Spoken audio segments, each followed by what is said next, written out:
vamos a tratar de comenzar de una forma rápida, ya que alguna gente tiene que retornar a sus localidades y es por eso que el break o el entretiempo se ha suprimido. Vamos a hacer la presentación en primer término como integrante de la red Agroecología, según la señora Laura Rosano. Y le queremos informar que tienen 20 minutos para exponer. Y a quienes están acá les informamos que las preguntas que quieran realizar algunos de los panelistas la deben hacer por escrito a los efectos de darle celeridad a la respuesta de los panelistas. Gracias. Bueno, buenas tardes. Muchas gracias por la invitación. Bueno, siempre hablo por otras organizaciones y esta vez me tocó hablar por la red de agroecología. Hace 10 años que soy productora agroecológica y el rol de agricultora es como un rol que para mí significa muchísimo, porque ser mujer de ciudad y estar a cargo de una chacra y de forma agroecológica es como, para mí es como la mejor forma de hacer revolución. Bueno, quiero comenzar contando sobre el movimiento agroecológico en Uruguay, que surgió en 1987 con la primera mesa de agroecología y pasaron algunos años y en 2005 se funda la red de agroecología del Uruguay. Esta red no solamente incluye a los productores, incluye a los técnicos, a los consumidores y también a las organizaciones sociales que trabajan para promocionar la producción agroecológica.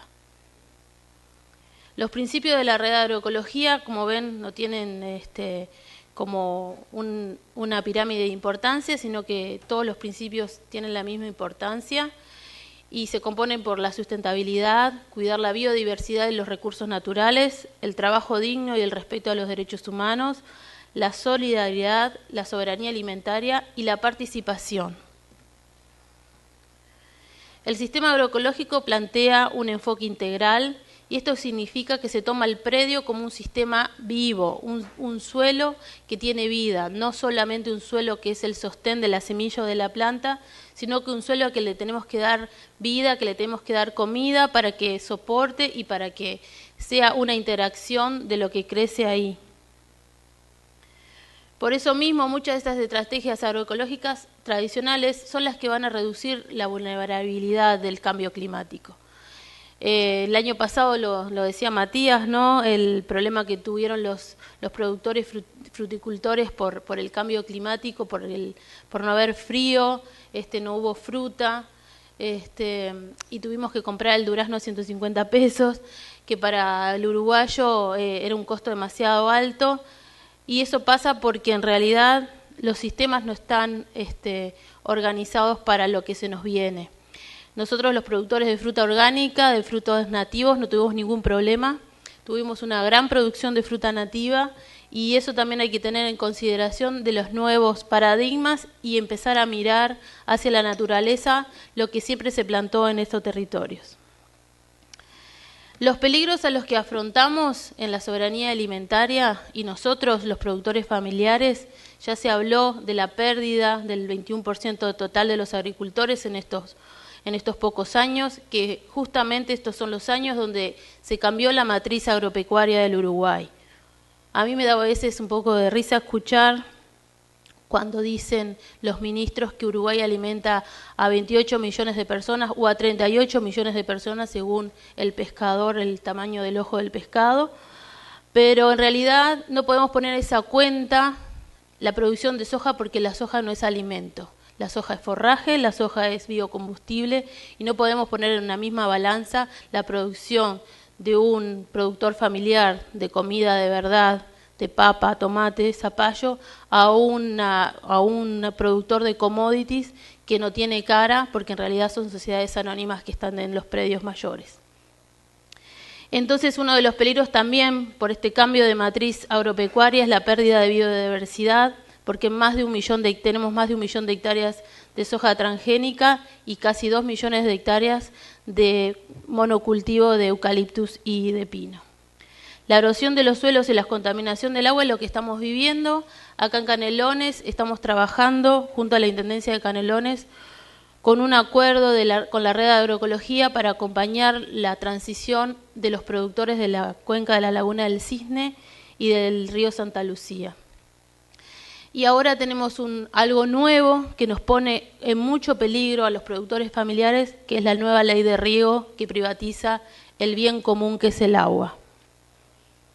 Las consecuencias son la pérdida de la producción local de alimentos, la pérdida de cultura alimentaria, más enfermedades relacionadas con el consumo de productos alimentarios, que era lo que explicaba hace un ratito la licenciada en nutrición, de los productos ultraprocesados, y traigo como ejemplo la papa, que es una de los productos hortícolas más consumidos por los uruguayos, que en realidad la papa ahora se consume en puré, en papas chips o en papas fritas prefritas, que tienen una gran carga de grasa, que ya se puede contar como un alimento ultraprocesado, y que nos está pasando con este alimento en sí, que cuando nosotros hacemos las actividades en las escuelas públicas de educación alimentaria y educación del gusto, los niños no reconocen una papa de forma natural, porque en la casa la papa viene en caja o en bolsa de plástico, y no tienen el contacto con esa verdura, la más consumida por los uruguayos. Después se sustituye el alimento fresco nacional por uno ultraprocesado, porque la mayor parte de estos alimentos ultraprocesados vienen de otros lugares. Pasamos a ser en realidad un país productor de alimentos a ser un país que está importando mucha comida ultraprocesada, y con eso tenemos las consecuencias a la salud que acaba de hablar la nutricionista. ¿Cómo revertirlo? Desde la red de agroecología y desde otras organizaciones sociales que trabajan en conjunto, se trata de reconectar a los productores con los consumidores, tener una alimentación como derecho humano y no como una mercancía. No podemos hablar de un alimento como una mercancía, sino un alimento que hay que protegerlo, promoverlo y proveerlo. Crear círculos cortos de proximidad, ponerle cara al alimento. En estas experiencias de mercados de cercanía o de ferias vecinales, donde el productor mismo es el que vende las verduras, y que podemos tener una charla y saber cómo lo produce, cuándo lo produce, por qué no hay morrón cuando está tan caro, por qué no hay tomate todo el año. Es empezar a aprender nuevamente la estacionabilidad del producto y también la localidad de los productos. El trabajo con los chefs de cocina y los productores, se ha creado unos proyectos con organizaciones como Slow Food, que les da una certificación a los restaurantes que trabajan directamente con los productores, y la mayor parte de su menú tiene que ser con compra local y compra agroecológica. Acá hay alguna de las fotos de las actividades de los cocineros y los feriantes, los productores de la red de agroecología. Y ejemplos en nuestro país tenemos las ferias orgánicas, las canastas, los puntos de ventas como la ecotienda, los movimientos sociales como Slow Food y la Asociación Barrial de Consumo. Con estos movimientos sociales, por ejemplo, como con el Núcleo TA o con Slow Food, tenemos un trabajo de varios años donde se comenzó a trabajar con la educación en las escuelas, educación del gusto, donde se trabaja con las escuelas públicas y se hace hincapié en las escuelas rurales, pero también se hizo un trabajo con más hacia el consumidor, con el etiquetado de transgénicos, que comenzó en 2010 con los primeros seminarios de etiquetado, que se hicieron, ya vamos por el 7º, y en el año 2013 ingresó en el Parlamento el pedido de etiquetado como una ley nacional, el etiquetado obligatorio, que lo tomó la Intendencia de Montevideo, fue reglamentado en 2014 y aprobado en 2015. Y recién ahora, en 2018, después de revisiones y en realidad de idas y vueltas con la industria, está nuevamente en funcionamiento y se puede distinguir los alimentos que poseen más de un 1% de transgénicos en su contenido como una forma de derecho al consumidor para saber lo que comemos. Porque comer es una de las formas de hacer política diarias y más democráticas, porque en cada elección de la comida nosotros vamos a elegir a quién compramos y qué tipo de producto queremos que se produzca en ese lugar. A veces los consumidores creen que no tienen ningún poder en sus manos, pero es mucho el poder que tenemos si nosotros empezamos a comprar local, empezamos a exigir garantías de alimentos, empezamos a exigir los manejos de plaguicidas en frutas y verduras. Por eso creemos que un alimento natural no es lo mismo que un alimento agroecológico, porque la palabra natural en Uruguay ya no tiene ningún significado. Después los desafíos que tenemos es hacer accesible el alimento ecológico a todos los que hoy lo demandan. Hay gran demanda de productos ecológicos y en realidad para que se pueda seguir produciendo de esta forma hay que tener planteos políticos reales y no algunos proyectos que 2x3 salen del ministerio, además de pensar, que lo ha dicho el propio ministro, de que la agroecología es para el fondo de la casa. Educar en ciclos naturales y variedades criollas, empezar con un proyecto educativo real de educación alimentaria que comienza desde la semilla hasta el proceso del alimento.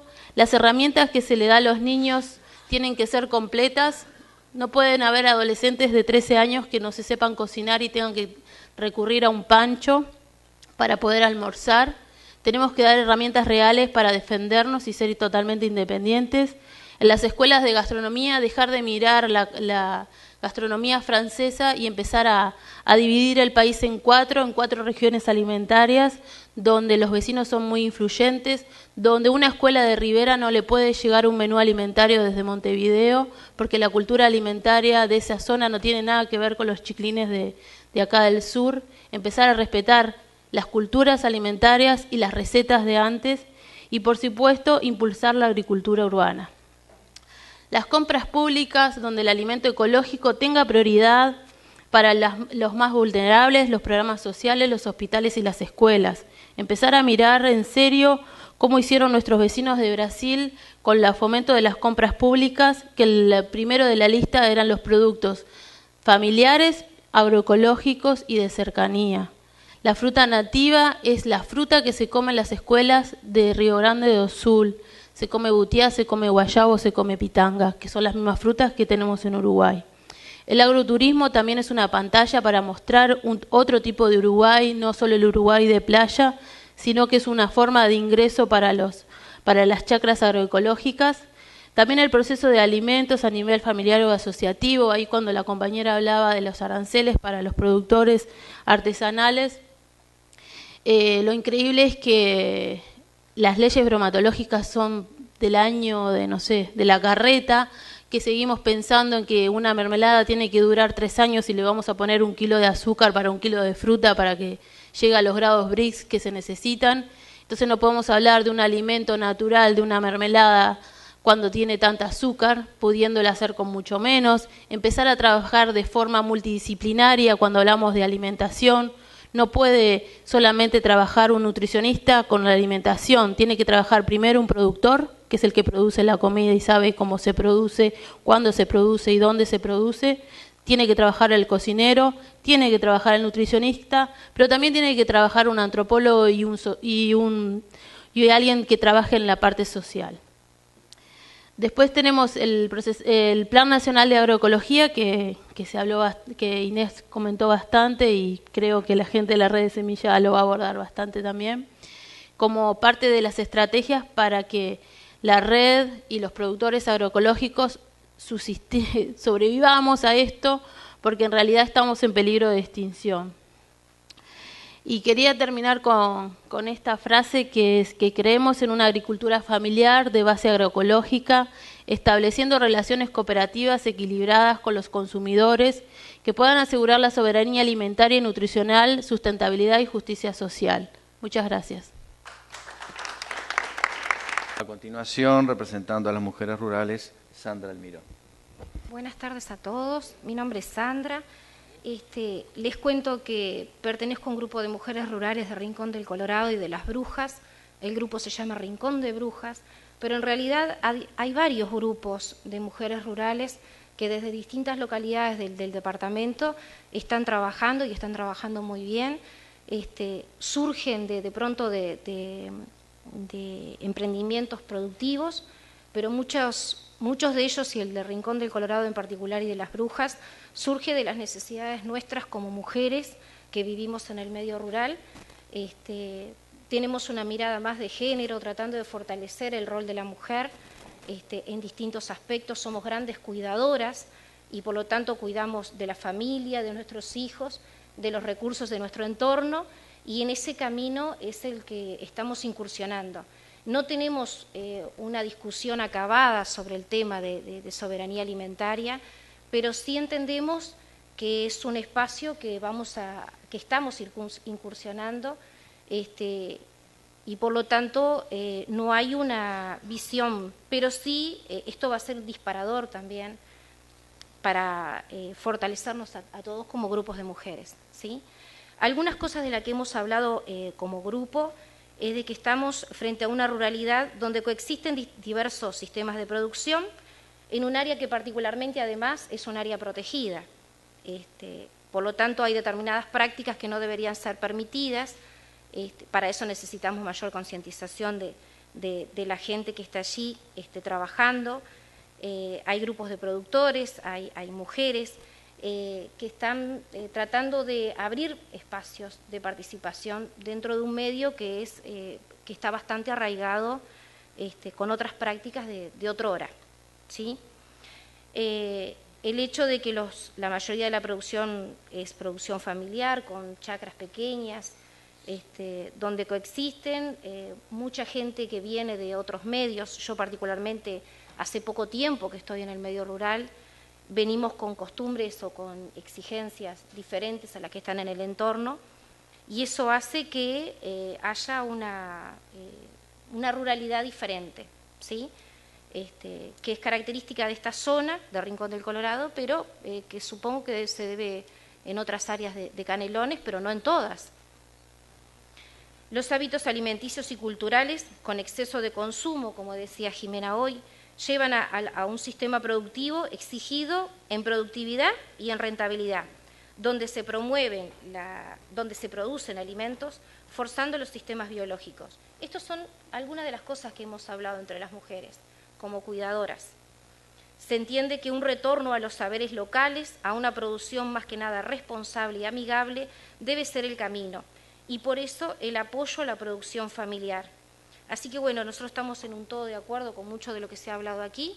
Esto va a ser retransmitido al resto del grupo y quizás en una segunda instancia podamos tener una mirada más acabada sobre el tema de la soberanía alimentaria, ¿tá?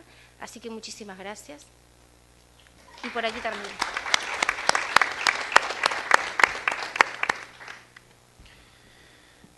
Bien, continuando. Integrante de Red de Semillas Criollas Nativas del Uruguay, Karin Nansen, estoy pronunciando bien, y Mauricio Vives. Pueden comenzar. Hola, buenas tardes. En primer lugar, un agradecimiento a la Junta Departamental de Canelones por invitarnos a participar en este foro, y un reconocimiento a la importancia de esta instancia en la medida que se genera este diálogo, como decía Matías, entre los académicos, compañeros y compañeras que se han dedicado a la docencia, a la extensión, a la investigación en nuestra Universidad de la República y también en otras instituciones del país, con también quienes hacen la gestión de gobierno y ahora los movimientos sociales.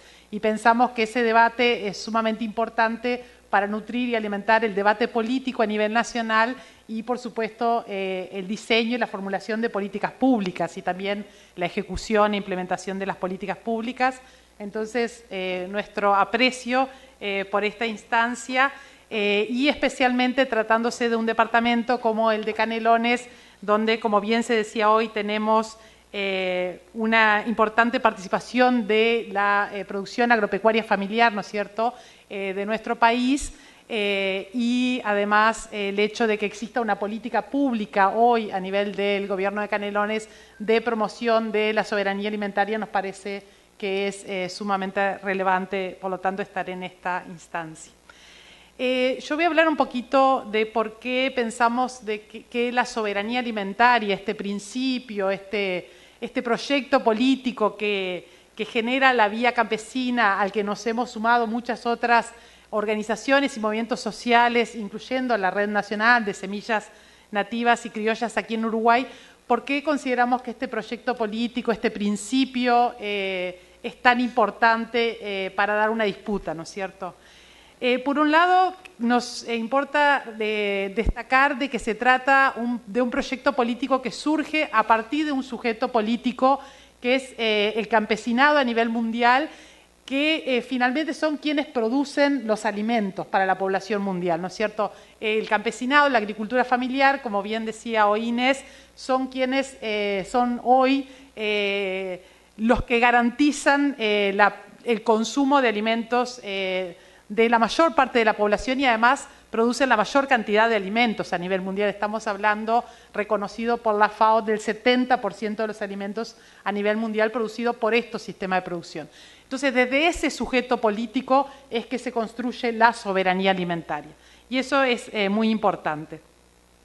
Pero es un sujeto político que además apuesta a una unidad, a construir un proyecto político con la clase trabajadora. Entonces también tiene una perspectiva popular y esto muchas veces se pierde de vista, pero queremos poner mucho énfasis en esto. Estamos hablando del derecho de los pueblos a definir sus propias estrategias, sus propias políticas de producción, distribución y consumo de alimentos. Y por lo tanto, cuando hablamos del derecho de los pueblos, estamos hablando de las clases trabajadoras, estamos hablando de las clases populares de nuestros países y el derecho, ¿no es cierto?, a la alimentación sana de esos sujetos políticos también. Reafirma el derecho a continuar produciendo alimentos y, como bien decía Matías, muchas veces en nuestro país se plantea esta discusión, bueno, ¿qué sentido tiene en un país como Uruguay discutir en torno al derecho a producir alimentos? Pero uno de los elementos que se compartían hoy, que bien conocemos, ¿no es cierto?, el proceso de desaparición de los predios en nuestro país, mayormente los predios menores de 20 hectáreas y los predios menores de 100 hectáreas, nos habla de una amenaza que existe en nuestro país, ¿no es cierto?, de esta pérdida de quienes finalmente son quienes producen alimentos y por lo tanto es una amenaza a la soberanía alimentaria. Y además existen otras amenazas que luego voy a mencionar. Pero entonces este derecho a producir alimentos lo consideramos que es un derecho fundamental y que es un derecho al que no hace referencia el concepto de la seguridad alimentaria. La seguridad alimentaria se centra mucho en el tema del acceso, ¿no es cierto?, en la inocuidad de los alimentos, pero no se centra en el derecho a continuar produciendo alimentos y a continuar definiendo como pueblos, entonces esto que son las políticas públicas que tienen que ver con la producción y distribución y consumo de alimentos. Por otro lado, esto implica, el derecho a producir alimentos implica otra serie de derechos que están profundamente articulados, están profundamente vinculados, como es el derecho a la tierra, por supuesto, a la tierra y al territorio, el derecho al agua, el derecho a las semillas y el derecho a una vida digna, el derecho a la salud, como se mencionaba hoy, que son también derechos que están cada vez más amenazados, tanto en nuestro país como a nivel mundial, ¿no es cierto? Hablamos de cómo se produce un proceso, por un lado, de incremento del precio de la tierra, ¿no es cierto?, al que hacía referencia hoy Tomasino, pero también tenemos este proceso de concentración de la tierra. En nuestro país también tenemos 55% de los emprendimientos agropecuarios controlando 4,6% de la tierra, el 55% solo el 4,6%, que es finalmente los productores de menor escala, ¿no es cierto? Entonces hay un fuerte proceso de concentración, sociedades anónimas controlando fuertes porciones de tierra, aunque reconocemos la importancia de las políticas que ha llevado adelante el Instituto Nacional de Colonización en términos, por ejemplo, de acceso a la tierra para jóvenes, que ha sido sumamente importante, y de hecho la red de semillas ha estado trabajando mucho con el instituto, también con el gobierno de Canelones y otras instancias y organismos para posibilitar ese proceso de acceso a la tierra por parte de los jóvenes. De todos modos, somos conscientes de esta amenaza, ¿no es cierto?, que tenemos en términos del derecho a la tierra y todo lo que resta, ¿no es cierto?, por caminar y el reconocimiento de que es una lucha existente en nuestro país, sobre todo históricamente a nivel de los asalariados y asalariadas rurales que siguen, digamos, exigiendo el derecho a la tierra. Pero también de la producción familiar, como bien se decía hoy, donde no siempre está garantizado, ¿no es cierto?, el acceso a la tierra, o por lo menos no a la cantidad de tierra que es necesaria para garantizar la viabilidad de la producción. Entonces, el derecho a la tierra como elemento central y, por supuesto, el derecho a las semillas. Desde la red de semillas nativas y criollas pensamos que para la soberanía alimentaria, y también lo considera así Vía Campesina, es fundamental defender ese derecho a las semillas, que pasa, por un lado, por un proceso de organización social, ¿no es cierto?, de recuperación, reproducción de semillas nativas y criollas, que por un lado garantiza a las familias y a quienes producen alimentos contar con la cantidad de semillas necesarias en el momento que las necesitan, semillas que están adaptadas a sus sistemas de producción porque fueron seleccionadas por los propios productores y productoras y por lo tanto conocen las características agronómicas. También está muy vinculado ese proceso de selección al uso que se hace de esa producción en el predio, ¿no es cierto?, las distintas variedades de semillas para distintos usos. Entonces, toda esta lógica, digamos, de recuperación y producción y selección de semillas que se da toda al mismo tiempo en los propios predios, ¿no es cierto? Entonces, interactuando con las dinámicas de la familia, con las características agroecológicas de los predios, permite, ¿no es cierto?, garantizar ese derecho a las semillas. Pero también este derecho está amenazado en nuestro país, por ejemplo, por la contaminación transgénica, a lo cual puede hacer referencia luego Mauricio, que es una realidad que hoy enfrenta la red de semillas nativas y criollas y que amenaza seriamente nuestra riqueza, nuestro acervo, por ejemplo, en el maíz, ¿no es cierto? El maíz criollo se ve amenazado y con eso los productores y productoras que han mantenido vivo, ¿no es cierto?, han mantenido vivas esas variedades de semillas. También nos permite la soberanía alimentaria disputar el sentido que tiene el territorio, el sentido que tienen los alimentos, ¿no es cierto? Y esta disputa, ya se mencionó anteriormente, pero voy a volver a insistir en ella, tiene que ver con cuestionar esa lógica de acumulación capitalista que se impone, históricamente se ha impuesto, ¿no es cierto?, no es un fenómeno nuevo, pero que se impone cada vez más con más fuerza en los territorios. Hoy estamos asistiendo a un proceso en que la naturaleza está crecientemente mercantilizada, ya no solo la tierra, digamos, sino también todos los elementos de la naturaleza.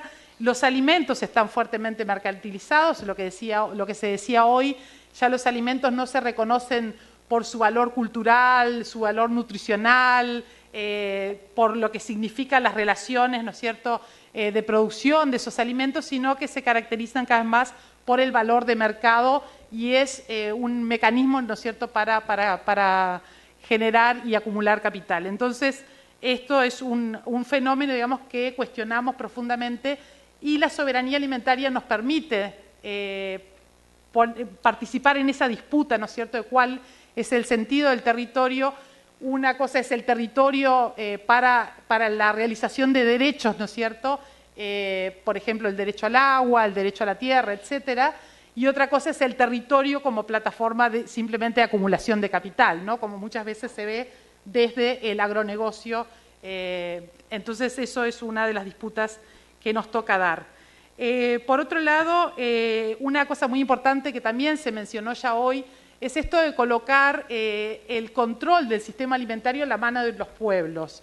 Y en ese sentido también darle un sentido a la política y estas preguntas que planteaba hoy Marcel, ¿no es cierto?, de qué producir, cómo distribuimos lo que producimos y todo lo que tiene que ver con las relaciones de producción y las relaciones sociales a partir de la producción agropecuaria, darle ese sentido, ¿no es cierto?, político, recuperar la política, recuperar la toma de decisiones en manos de los pueblos y cuestionar esta lógica de la política más pensada en términos de gestión, como decía Matías, o esta lógica de la política de los tecnócratas, ¿no es cierto? Entonces, eso es algo que la Vía Campesina también ha apostado mucho, darle un sentido político, ¿no es cierto?, a ese control del sistema alimentario en manos de los pueblos y no de unas pocas empresas, como está pasando en la actualidad, donde asistimos a un proceso de concentración cada vez más fuerte, no solo de las empresas que producen semillas y comercializan semillas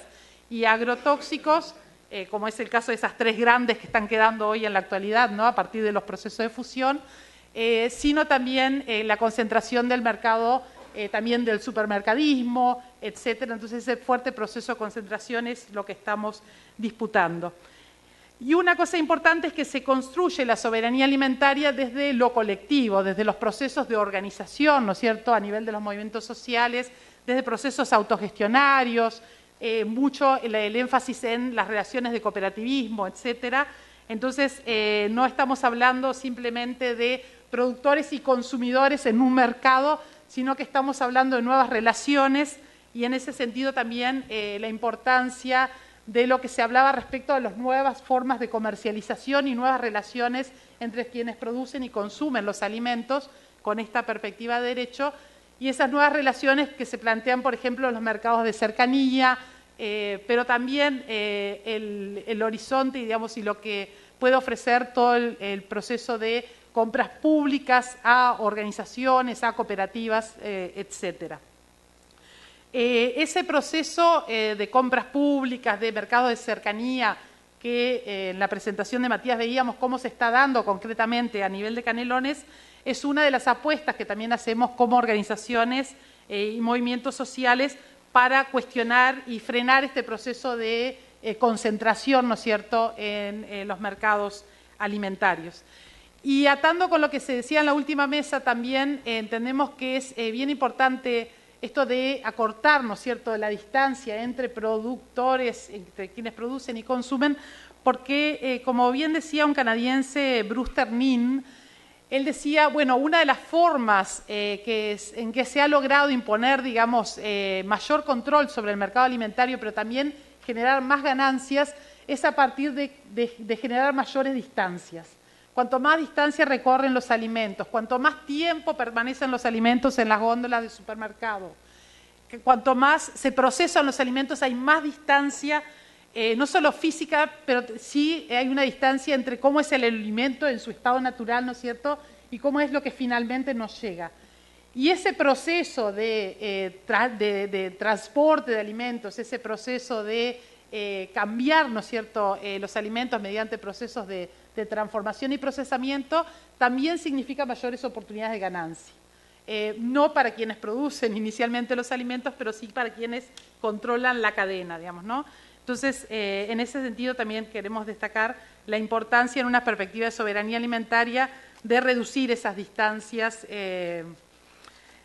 La apuesta, entonces, desde la red de semillas nativas y criollas entendemos que es fundamental lo que estamos proponiendo junto a la red de agroecología y a la Sociedad Científica Latinoamericana de Agroecología aquí en Uruguay, que es esta propuesta de una política pública hacia un Plan Nacional de Agroecología. Ya se ha mencionado mucho, pero entendemos que esta política pública es fundamental para caminar hacia la consolidación de la soberanía alimentaria.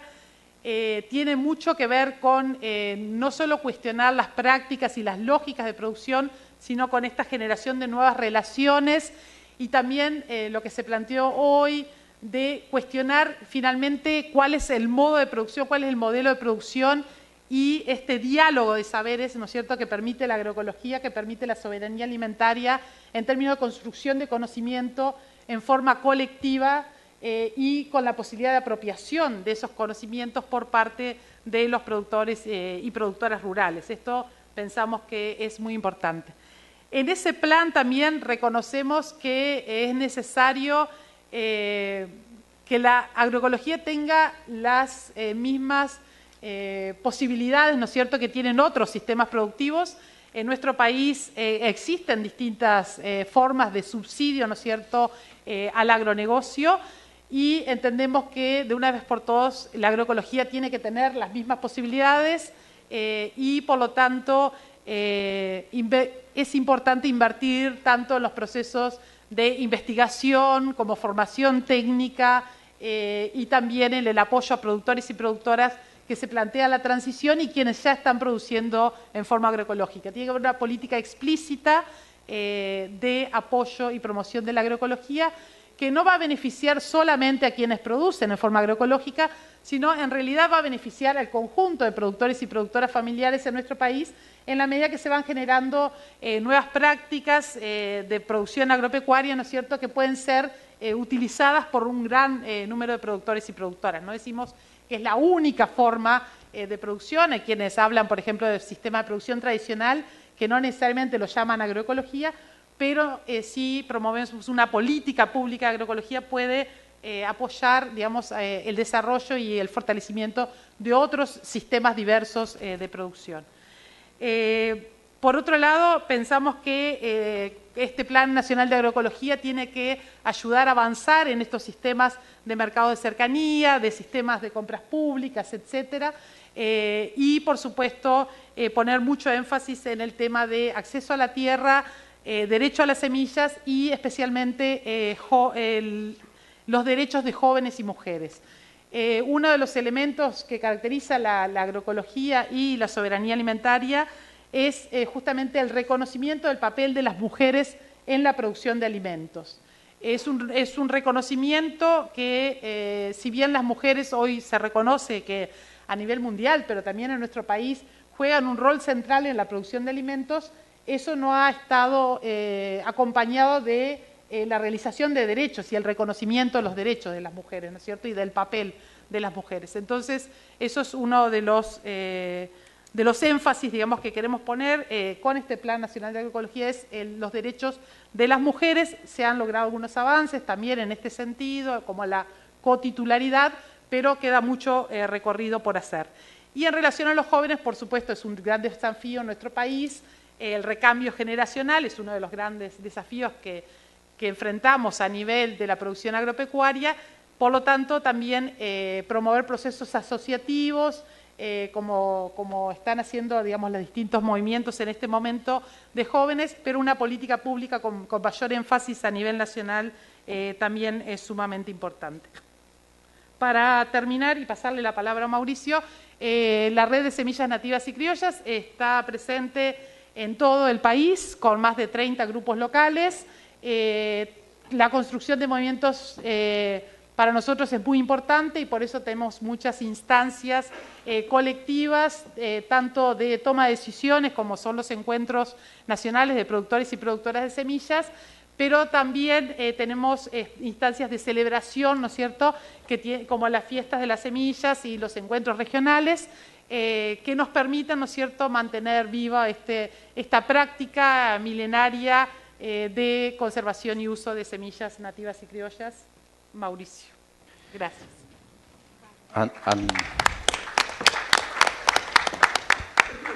Antes que Mauricio inicie la palabra, agotado los 20 minutos en esta muy buena exposición, pero como algunos panelistas utilizaron menos, llamar la posibilidad también a que se exprese de la misma manera.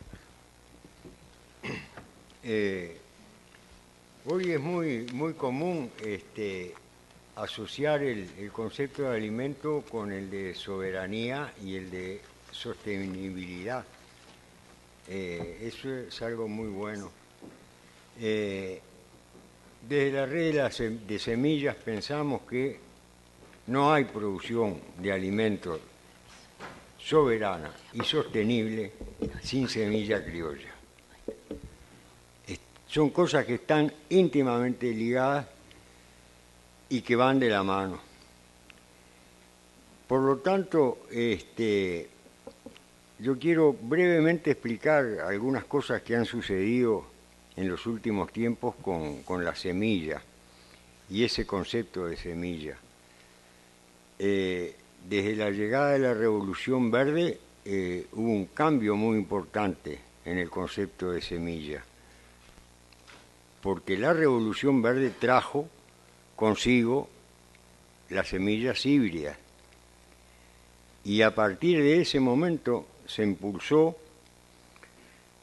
la idea de que todo material genético para hacer semillas tenía que pasar por el laboratorio, tenía que tener una evaluación científica y por lo tanto tenía que tener tres características. ser distinto, ser homogéneo y ser estable. Eso eran las condiciones para que un material genético fuera considerado semilla. Fíjense que ninguna de las tres características tiene absolutamente nada que ver con la calidad alimentaria que se va a obtener de ese cultivo. Las tres son las condiciones que tiene que reunir un material genético para poder ser patentado, para poder ser apropiado, para poder ser vendido, para cobrar regalías. Junto con ese concepto del proceso científico y de laboratorio, también vino aparejado, o necesariamente para imponer ese concepto, tuvieron que imponer el concepto de que las semillas criollas estaban directamente relacionadas con el atraso, con la improductividad, con la, digamos, forma más antigua y fuera de las necesidades que se precisaban en el mundo moderno para cubrir las necesidades nutricionales. Nada de esto tiene en realidad una base científica.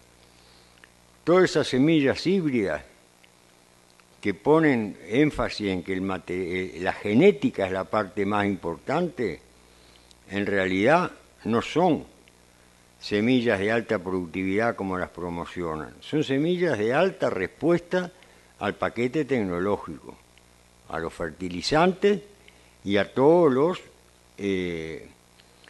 demás componentes de fungicidas, insecticidas que esas semillas precisan para desarrollarse y manifestar esa capacidad productiva. Sin eso no se pueden cultivar y no logran ni siquiera igualar lo que se logra con las semillas criollas tradicionales.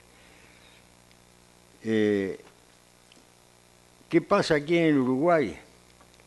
Bueno, aquí en el Uruguay toda la institucionalidad que tiene que ver con la semilla se abrazó a esos conceptos, ¿no? Y hemos firmado convenios internacionales como la SUPOV, hemos firmado convenios dentro de lo que es la Organización Mundial de Comercio, que progresivamente han ido limitando la producción, el intercambio y la utilización de las semillas criollas, ¿verdad? Prácticamente la circulación de las semillas criollas es un proceso clandestino, no reconocido, que tenemos que hacerlo peleando para que se entienda el concepto de que no es una semilla comercial y que es una semilla que se intercambia, se multiplica entre los productores, sin buscar lucro.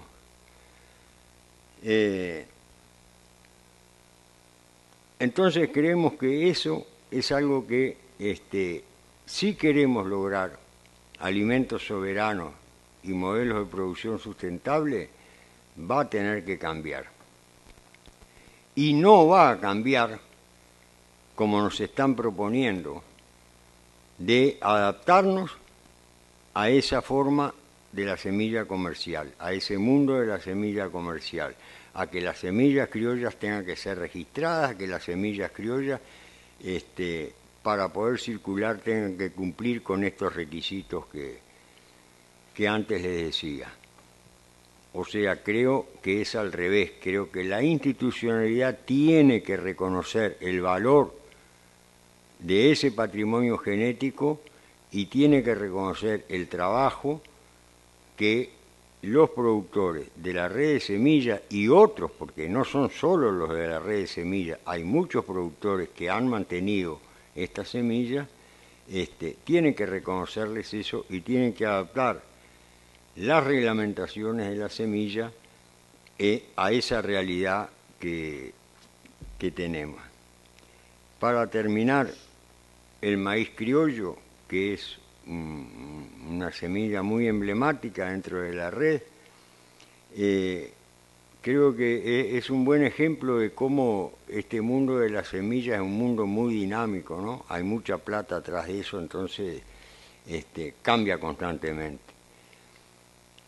A partir de la entrada en vigencia de la obligatoriedad del etiquetado, en la cooperativa que yo integro, en Graneco, que producimos maíz criollo, hemos empezado a tener consultas de empresas que no quieren rotular sus alimentos para que les proporcionemos semilla de maíces criollos.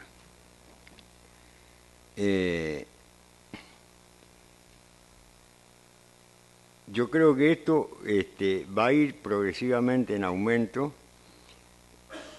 y me parece que es importante decir que si bien los agricultores familiares que integramos la red de semillas y otros no nos consideramos dueños de las semillas, sí consideramos que esas semillas, como en el caso del maíz, están atadas, ligadas a un modelo de producción, a un tipo de productores, a los conocimientos asociados, y que eso no tiene un precio de mercado y por lo tanto no estamos dispuestos a entregarlas así nomás. O sea, tenemos que mantener esa condición de semilla criolla ligada a la producción familiar y a todos los aspectos que largamente se han señalado de cultura, de identidad, de otro enfoque de la producción de alimentos que no es simplemente una mercancía. Entonces, bueno, quería decirles también, porque Karen lo nombró de pasada, que específicamente con el maíz hemos tenido serios problemas. Los problemas de contaminación se dan año tras año. Hemos hecho las denuncias en todos los organismos correspondientes y jamás hemos logrado una respuesta, ni siquiera una respuesta informal, nada. Nunca nos han hecho, nunca se han hecho eco de los problemas que hemos denunciado de la contaminación de los maíces. Creo que ahí también el problema es que esto no puede quedar solo bajo la responsabilidad de un puñadito de productores y un puñadito de científicos y de técnicos que trabajan mucho con nosotros, muy comprometidos con el problema del mantenimiento de estas semillas, sino que tiene que ser una cosa que la sociedad en general se empiece a comprometer más y a tomar conciencia de que, bueno, no es posible pretender un alimento sano y con todas las características que se ha estado hablando acá durante todo el día, sin tomar partido y sin empezar a exigir de otra forma, sobre todo a las instituciones públicas para que cambien, porque si dejamos todo liberado a la capacidad de los productores y de los puñaditos de científicos y técnicos que acompañan, están comprometidos con los productores, no creo que vayamos a cambiar nada. Era eso nomás.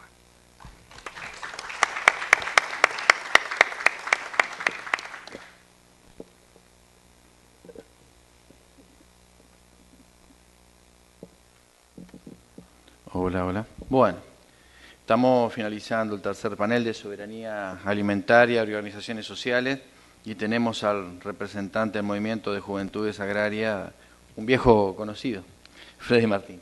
Bueno, primero, muchas gracias por recibirnos, es un honor estar de vuelta por acá.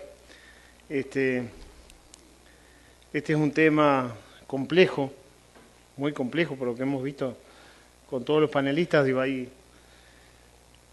problemas que realmente son de difícil solución, pero hay que ponerle cabeza y en algún momento habrá que hay que solucionarlos, ¿no? Vaya si es un problema complejo. Nosotros, nuestro radio de acciones con la juventud rural y este tema de soberanía alimentaria nos corta transversalmente todo lo que es la actividad del movimiento de la juventud agraria y de un tema de conciencia agropecuaria más que nada, ¿no? No sé, no tengo los datos reales del último censo, pero quedan muy pocos jóvenes a nivel rural y creo que la soberanía alimentaria, por lo menos desde ese punto de vista, se está complicando. Uno que recorre el país de una punta a la otra prácticamente todos los meses, con distintos proyectos, distintas actividades, tratando de impulsar los proyectos de los jóvenes a través de las mesas de desarrollo y realmente se le está poniendo ganas al tema, pero vemos que donde había una escuela rural con 20 gurises ya hay una escuela rural con 2 y con perspectivas de cerrar, y ya vemos muchas escuelas rurales comidas por los pastos porque ya no hay población rural en esa zona. Y bueno, y eso obviamente que lleva a un problema muy importante en cuanto a la soberanía alimentaria, ¿no? Siempre decimos, bueno, yo trabajo en varios departamentos y tengo la suerte de haber nacido en Canelones, y siempre te dicen, sí, en Canelones tienen un nivel de población rural importante, y sí tenemos, pero yo les puedo decir que en mi caso salimos 28 gurises de la escuela y solo 3 quedamos en el barrio. Y eso sigue, o sea, y eso ha pasado en toda la zona. O sea, creo que es un tema a ponerle cabeza y a trabajar desde las edades más tempranas, tratando de que esa conciencia agropecuaria lleve a que los gurises quieran quedarse en el medio rural y que se les puedan brindar las oportunidades para desarrollarse, ¿no? Queremos compartir con ustedes un proyecto que estamos desarrollando, en este caso en Flores, y que se lo vamos a plantear a Matías, ni que tal vez. Siempre hacemos en algún departamento con menos población algún experimento y después a veces los traemos a Canelones porque sabemos que es más complejo por muchos temas, ¿no? Por un tema de población y de recursos y demás.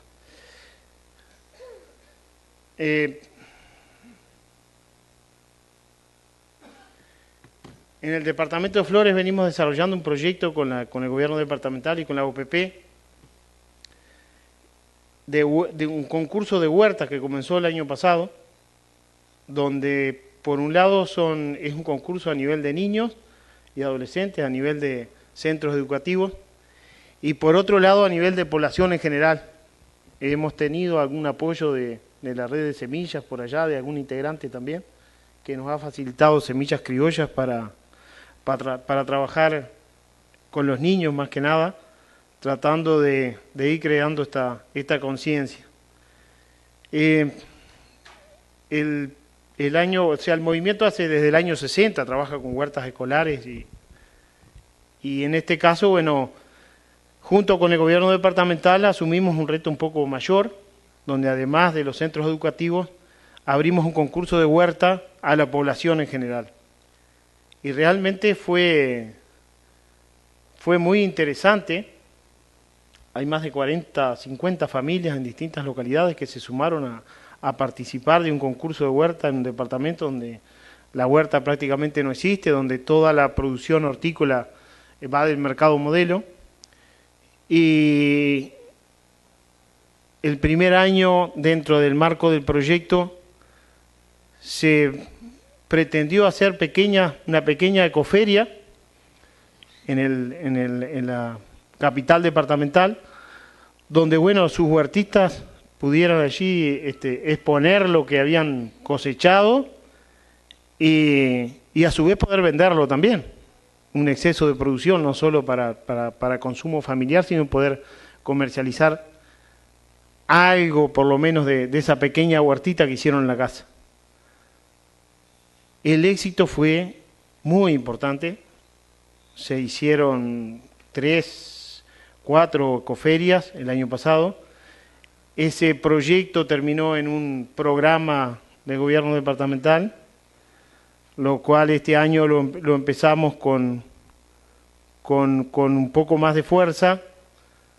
Se realizaron distintas capacitaciones, se trabaja con abono orgánico, se está produciendo una especie de abono orgánico líquido que se tiene del humus, y los mismos huertistas están vendiendo esta pequeña producción incipiente de abono orgánico y de productos orgánicos a sus vecinos, que a veces algunos empezó a hacer huerta porque se contagió con el vecino que está haciendo huerta, o simplemente aquella señora que tiene un jardín y que por ahí empezó a escuchar que no utilizar los productos químicos, y bueno, y empezó a ver que utilizando estos productos sus plantitas de jardín están mucho más lindas, y de a poquito creo que se plantó una semilla en aquel departamento que sin lugar a dudas tenemos fe que va a tener logros muy importantes. También se lograron capacitaciones en cuanto a conservación de alimentos, y bueno, tratando de que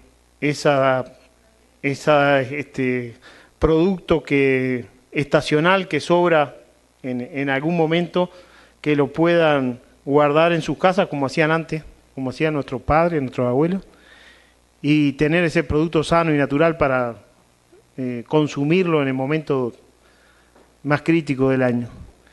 Y realmente estamos orgullosos de lo que se ha logrado con este proyecto. Este año ya se hizo la ecoferia de nuevo, y a su vez dimos un pasito más y logramos un grupo de 12, 15 gurises, donde se hicieron algunos invernáculos y se están haciendo cargo de todo lo que está gastando el comedor municipal, producirlo ellos y vendérselo con una entrega diaria al comedor, que se asegura, este comedor se asegura productos frescos todos los días, cosa que era impensable en el departamento de Flores. Un proyecto realmente interesante, y bueno, y aprovechando que está Matías, quizá con algunos cambios, alguna adecuación a Canelones, porque obviamente tenemos mucho más población y hay que ver cómo, pero bueno, nos gustaría invitar al resto de las instituciones que hoy están acá, a la red de semillas, al grupo de mujeres rurales, que ya alguna actividad en conjunto hemos hecho, y a la red de agroecología, para sentarnos en una mesa y armar un gran proyecto a nivel departamental, donde podamos hacer una experiencia similar a esta, obviamente mucho más grande, y que pueda lograr un impacto, más que nada en los niños, en esta foto que estamos viendo acá, en las futuras generaciones, que creo que ahí está la respuesta para la soberanía alimentaria, no solo del departamento, sino del país. Muchas gracias.